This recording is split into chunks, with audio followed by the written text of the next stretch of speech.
Jeg heter Tore Hagen, 39 år gammel. Min store lidenskap er orientering. Jeg følger det norske orienteringssirkuset, Norgescupen. Skal dere løpe i dag, eller? Ja, hvordan er forholdet? Bra. Er det vondt? Ser tørt ut, egentlig. Tørt og bra. Tvi. Tusen takk. Ja. Det mest spennende ved orienteringsløp, det er ganske vanskelig å svare på, men det må nok bli starten. For da er det masse spenning, da er det full fart. I 3-5 sekunder så er det båndpinne. Kom igjen! Full fart. Og før de forsvinner i skogen. Så som 12 og 19 fikk en luke. Men jeg er ikke sikker. Det var ikke lett å se. For det var veldig tett og jevnt. Veldig tett og jevnt.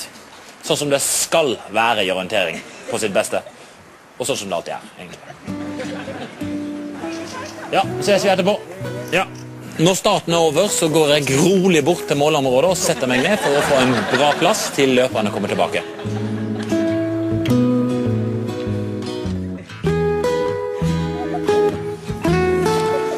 Nå synes jeg at jeg så noen, men det var vel ikke det. Men hvorfor står du ikke ute i skogen og ser på? Det er ikke lov.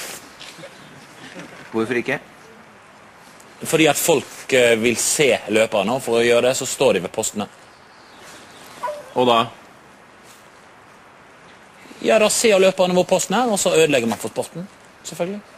Og det er litt av dilemmaet for oss orienteringsentusiaster, at jo mer vi ser, jo mer ødelegger vi for sporten, og vi elsker sporten. Derfor gjør vi ikke det. Tiss! Ja.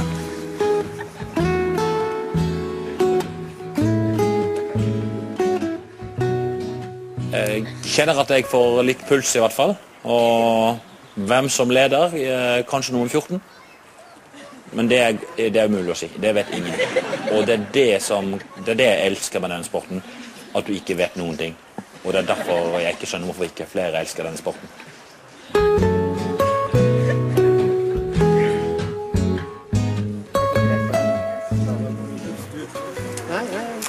De har vært ute i 1 time og 35 minutter, og jeg tror de kommer nå. Men jeg tror også de kommer om en halvtime, så usikker er jeg nok. Men det er slutt på fjas. Jeg må konsentrere meg nå, for nå... Nei, det var ikke de.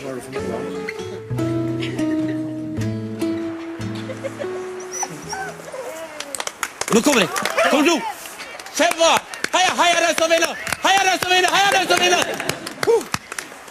Buksa full av pinner. Det ligger under og lurer når du sier heia den som vinner. Men heia den som vinner! Men å si buksa full av pinner, det gjør vi ikke for pinner og rusk i buksa. Det er faktisk et problem, et alvorlig problem i orientering, og derfor sier vi ikke det. Det er ikke noe spøke med, faktisk. Det har vært et veldig problem. Buksa full av kvinner er jo ikke noe problem, men vi har blitt enige om ikke å si det heller.